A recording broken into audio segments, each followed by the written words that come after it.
Bismillahirrahmanirrahim. Assalamualaikum warahmatullahi wabarakatuh.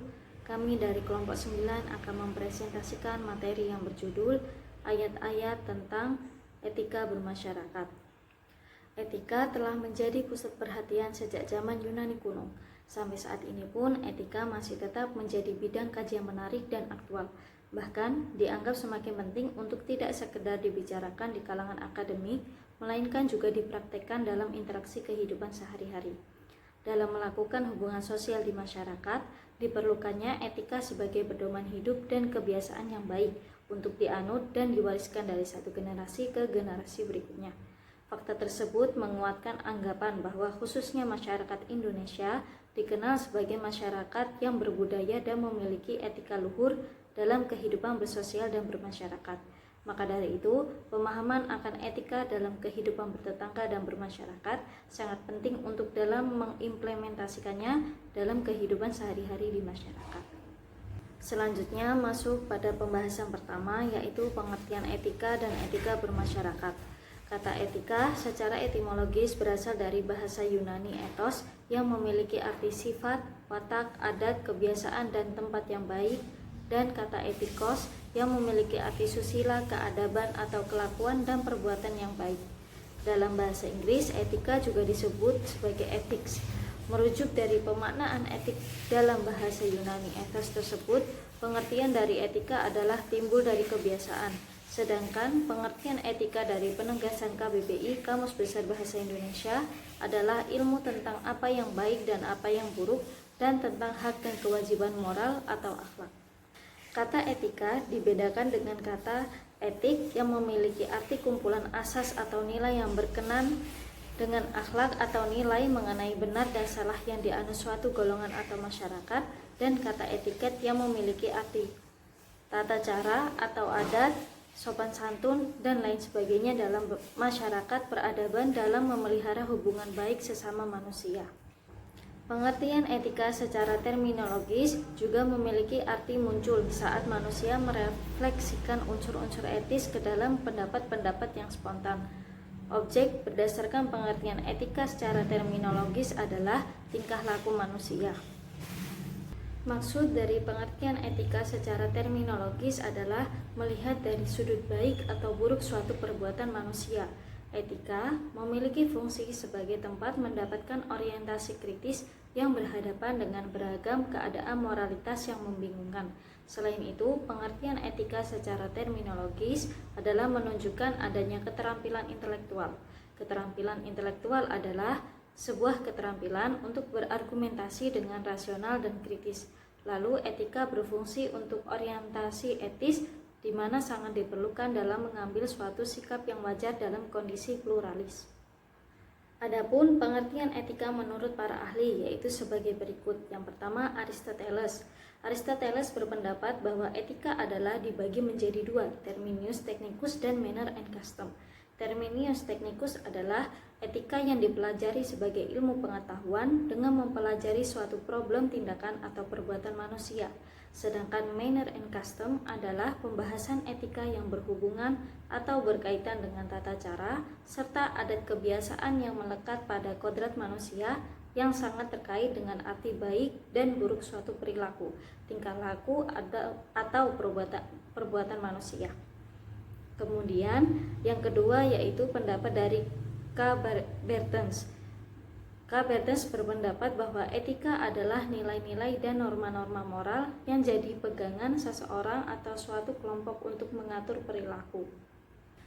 Yang ketiga, W.J.S. Purwadarminto berpendapat etika adalah ilmu pengetahuan tentang asas-asas akhlak atau moral. Kemudian Hamzah Yakub berpendapat bahwa etika adalah menyelidiki suatu perbuatan mana yang baik dan mana yang buruk, dan pendapat dari para ahli lainnya yang bisa teman-teman baca di makalah. Adapun pengertian etika dalam bahasa Arab, yaitu etika memiliki makna yang sama dengan akhlak, yang berarti budi pekerti, perangai, tingkah laku, atau tabiat. Dan secara umum, etika adalah tentang adat kebiasaan dan merupakan cara perilaku manusia. Etika dalam kehidupan bertetangga dan bermasyarakat adalah aturan perilaku, adat kebiasaan manusia dalam kehidupan bertetangga dan bermasyarakat antara sesama dan menegaskan mana yang benar dan mana yang salah. Dalam kehidupan bermasyarakat, etika sangat diperlukan sebagai pedoman dalam berperilaku guna mematuhi norma-norma yang telah ditetapkan. Peranan dan manfaat etika dalam kehidupan jelas menghimbau untuk kita menerapkan etika untuk membedakan hal yang baik dan yang buruk. Beretika dalam kehidupan bermasyarakat membuat kita semakin bersatu untuk saling menjaga dan melengkapi sebagai makhluk sosial yang memiliki kultur budaya yang kental. Beretika juga mengajarkan kita untuk menjadi individu yang lebih berhati-hati dalam bertindak dalam menjalani kehidupan. Kemudian peranan etika dalam bermasyarakat. Etika merupakan suatu hal yang sangat penting untuk disertakan dalam kehidupan bermasyarakat sebagai kontrol terhadap nilai-nilai dan norma-norma yang berlaku di dalamnya. Peranan etika dalam kehidupan bermasyarakat adalah untuk menjadi landasan dalam melakukan suatu kegiatan mengacu pada nilai-nilai dan norma-norma sehingga perilaku yang muncul dapat diterima oleh masyarakat dan serta tidak bertentangan atau menyimpang. Sebagaimana fungsinya, etika yang baik dapat membantu seseorang untuk mendapatkan atau memiliki hidup yang lebih baik di dalam masyarakat, dan sebaliknya etika yang tidak baik atau buruk dapat mengakibatkan kesulitan hidup di dalam masyarakat. Nah, istilah etika dalam kehidupan bermasyarakat dapat didefinisikan sebagai aturan perilaku dan adat istiadat kebiasaan manusia dalam kehidupan bertetangga dan bermasyarakat antara sesama, serta menegaskan antara yang benar dan yang salah. Etika sebagai suatu ilmu dapat menjadi himpunan teori-teori moral yang dapat dipraktikkan dalam kehidupan sehari-hari, yang kemudian menghasilkan norma-norma yang digariskan sebagai suatu hukum moral dan sifatnya mengikat. Teori dan praktik etika saling menyokong dalam pembinaan moral masyarakat. Etika merupakan sarana untuk memperoleh orientasi krisis ketika manusia atau suatu masyarakat sedang dihadapkan dengan berbagai macam bentuk moralitas. Dengan beretika, manusia akan lebih menghargai sesamanya dalam hidup bermasyarakat. Manusia akan lebih mawas diri dalam bertindak, kehidupannya menjadi lebih hangat dan harmonis, terhindar dari konflik yang berarti, tercipta kerukunan dan rasa gotong royong, serta timbul empati kepada sesama. Penting agar etika dipelajari dan dipraktikkan oleh setiap orang, sebab kurangnya kesadaran seseorang akan sesuatu hal yang layak dianggap baik atau benar dan buruk atau salah akan mengakibatkan adanya ketidakmampuan dalam memahami etika dengan benar. Di antaranya seperti kurang tata krama, kurang sopan santun, cara berpakaian yang terpengaruh globalisasi, dan kurang penghormatan anak terhadap orang tua. Selanjutnya, saya akan membahas tentang bagaimana ayat-ayat yang berkaitan tentang etika bermasyarakat. Nah, di sini saya akan menyebutkan beberapa ayat-ayat tersebut yang berkaitan dengan etika bermasyarakat. Salah satunya pada surat Al-Hujurat ayat 11 hingga 13. Dalam surat ini dijelaskan bahwa larangan mengolok-ngolok, mencela, memanggil dengan sebutan panggilan yang buruk, su'udon, gibah, dan mencari-cari kesalahan orang lain. Nah, dalam surat Al-Hujurat ini yang terdiri dari 18 ayat, surat ini merupakan surat Madaniyah yang diturunkan di kota Madinah. Nah, surat Al-Hujurat ini berisi petunjuk tentang apa yang harus dilakukan oleh seorang mukmin terhadap Allah Subhanahu wa taala dan terhadap nabi dan orang yang menentang ajaran Allah dan Rasul-Nya, yaitu orang fasik. Pada pembahasan ini tentunya dijelaskan apa yang harus dilakukan oleh seorang mukmin terhadap sesama manusia secara keseluruhan demi menjaga keseimbangan atau yang biasa disebut dengan perdamaian. Adapun etika yang diusung untuk menciptakan sebuah perdamaian ini dan menghindari dari pertikaian atau konflik, yaitu dengan cara menjauhi sikap saling mengolok satu sama lain, mengejek diri sendiri, saling memberi panggilan yang buruk, suudzon, tajasus, gibah, serta tidak boleh bersikap sombong dan saling membanggakan diri karena derajat manusia pada dasarnya sama di mata Allah Subhanahu wa taala. Firman Dalam surat Al-Hujurat ini ayat 11 dan 13 berbunyi A'udzubillahi minasyaitonirrajim. Ya ayyuhalladzina amanu la yaskhur qaumun min qaumin asa ayyakunu khairam minhum wala min nisa'in asa ayyakunna khairam minhum wala talmizu anfusakum wala tanabazu bil alqab bi'sal ismul fusuqu ba'dal iman wa man lam yatub fa ulaika humul zalimun.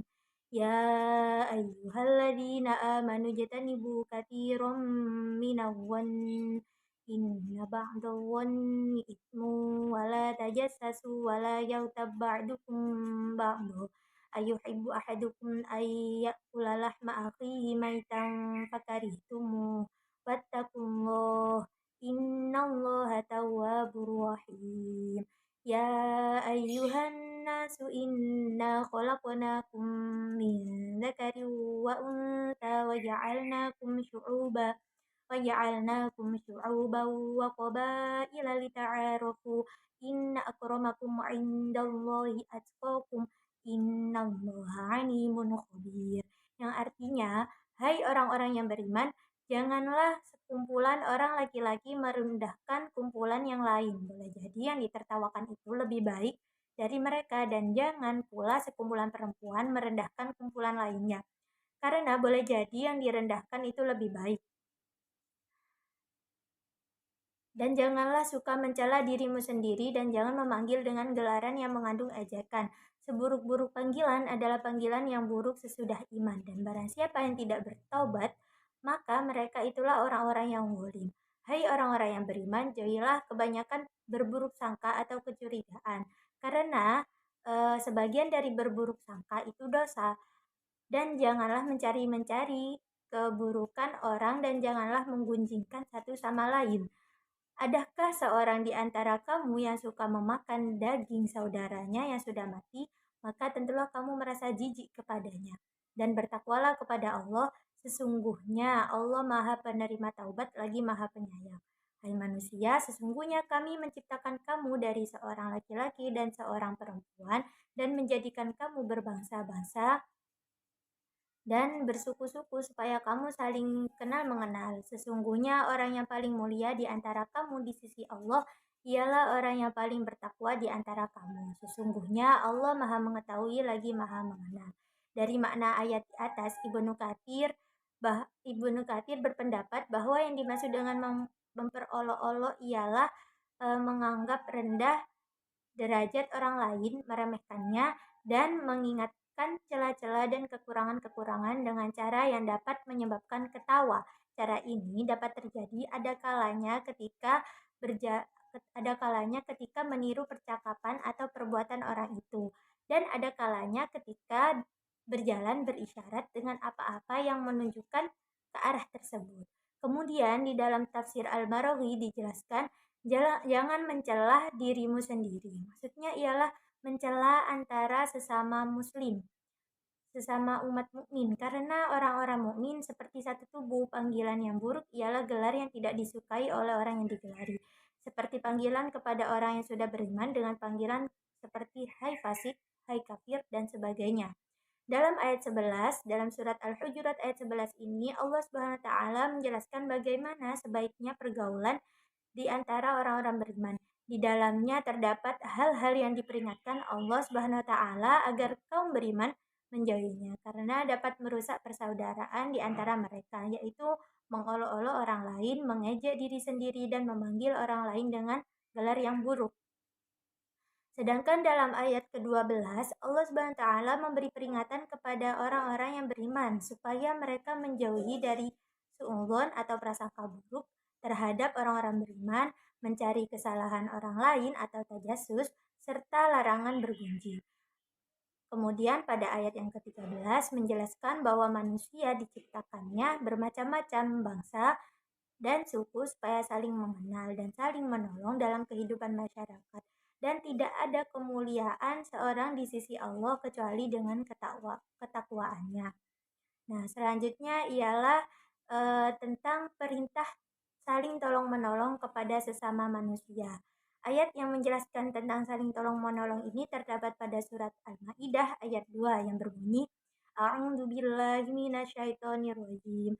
Ya ayyuhalladzina amanu la tuhillu sya'airallahi walasyahrul haram walasyahrul haram walal hadiya walal qalaida wala aminal baital harama yabtaguna fadlan mir rabbihim ridwana wa idza halaltum fasṭadu wa la yajrimannakum syana'anu qaumin an saddukum 'anil masjidil harami an ta'tadu wa ta'awanu 'alal birri wat taqwa wa la ta'awanu 'alal itsmi wal 'udwan wattaqullaha innallaha syadidul 'iqab, yang artinya, hai orang-orang yang beriman, janganlah kamu melanggar syiar-syiar Allah dan jangan melanggar kehormatan bulan-bulan haram, jangan mengganggu binatang-binatang hajinya dan binatang-binatang qalaid, dan jangan pula mengganggu orang-orang yang mengunjungi Baitullah sedang mereka mencari karunia dan keridhaan dari Tuhannya.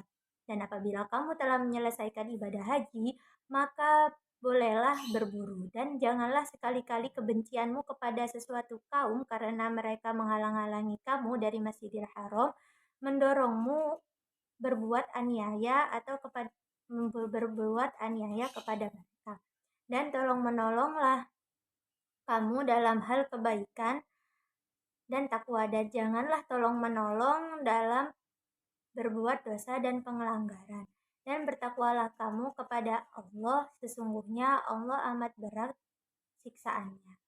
Nah, kata ta'awun berasal dari bahasa Arab yang berarti tolong menolong. Sikap saling peduli dan tolong menolong merupakan salah satu ciri khas dalam budaya Islam. Hal ini lantaran Allah secara langsung mengamanatkan kepadanya dalil Al-Quran kepada seluruh umat manusia. Menurut istilah dalam ilmu akidah dan akhlak, pengertian ta'awun adalah sifat tolong-menolong di antara sesama manusia dalam hal kebaikan dan takwa. Dalam ajaran Islam, sifat ta'awun ini sangat diperhatikan hanya dalam kebaikan dan ketakwaan saja, dan tidak ada yang namanya tolong-menolong dalam hal dosa dan pelanggaran atau keburukan. Oleh karena itu, sifat ta'awun atau tolong-menolong merupakan akhlak terpuji dari agama Islam. Yang kemudian yang nomor 3 ialah dalam surat Ali Imran ayat 102 hingga 105. Ayat ini menjelaskan tentang bagaimana manusia untuk menjaga persatuan dan kesatuan. Ayat tersebut berbunyi, A'udzubillahi minasyaitonirrajim. Bismillahirrahmanirrahim. Ya ayyuhalladzina amanu taqullaha haqqa tuqatih wa la tamutunna illa wa antum muslimun. Wa'tasimu bihablillahi jami'an wa la tafarraqu. واذكروا نعمة الله عليكم إذ كنتم أعداء فألف بين قلوبكم فأصبحتم بنعمته إخوانا وكنتم على شفا حفرة من النار فأنقذكم منها كذلك يبين الله لكم آياته لعلكم تهتدون ولتكن منكم أمة يدعون إلى الخير ويأمرون بالمعروف وينهون عن المنكر وأولئك هم المفلحون ولا تكونوا كالذين تفرقوا واختلفوا من بعد ما جاءهم البينات وأولئك لهم عذاب عظيم, yang artinya, hai orang-orang yang beriman, bertakwalah kepada Allah sebenar-benar takwa kepadanya, dan janganlah sekali-kali kamu mati melainkan dalam keadaan beragama Islam, dan berpeganglah kamu semuanya kepada tali agama Allah, dan janganlah kamu bercerai-berai, dan ingatlah akan nikmat Allah kepadamu ketika kamu dahulu pada masa jahiliyah bermusuh-musuhan, maka Allah mempersatukan hatimu, lalu menjadilah kamu karena nikmat Allah orang-orang yang bersaudara, dan kamu telah berada di tepi jurang neraka. Lalu Allah menyelamatkan kamu daripadanya. Demikianlah Allah menerangkan ayat-ayatnya kepadamu agar kamu mendapat petunjuk. Dan hendaklah ada di antara kamu segolongan umat yang menyeru kepada kebajikan, menyuruh kepada yang ma'ruf dan mencegah dari yang mungkar. Merekalah orang-orang yang beruntung. Dan janganlah kamu menyerupai orang-orang yang bercerai-berai dan berselisih sesudah datang keterangan yang jelas kepada mereka. Mereka itulah orang-orang yang mendapatkan siksa yang berat. Nah, pada surat Ali Imran ayat 102 ini, Allah secara langsung memerintahkan kepada hambanya yang orang mukmin agar mereka bertakwa kepadanya dengan sebenar-benarnya, tetap berada di atasnya dan istiqomah hingga akhir ayat. Kemudian pada surat Ali Imran ayat ke-103, Allah Subhanahu wa taala memerintahkan hambanya melakukan hal yang membantu ketakwaan, yaitu bersatu dan berpegang teguh dengan agama Allah. Di samping itu, perkataan kaum mukmin adalah sama sambil bersatu, tidak terpecah belah. Pada surat Ali Imran ayat ke-104 merupakan petunjuk dari Allah kepada kaum mukmin, yakni hendaknya di antara mereka ada segolongan orang yang mau berdakwah dan mengajak manusia kepada amar ma'ruf nahi mungkar ke dalam agamanya. Kemudian untuk ayat 105 ini merupakan ancaman berupa adab kepada yang dari Allah Subhanahu wa taala kepada orang-orang yang tetap berselisih dan bercerai-berai.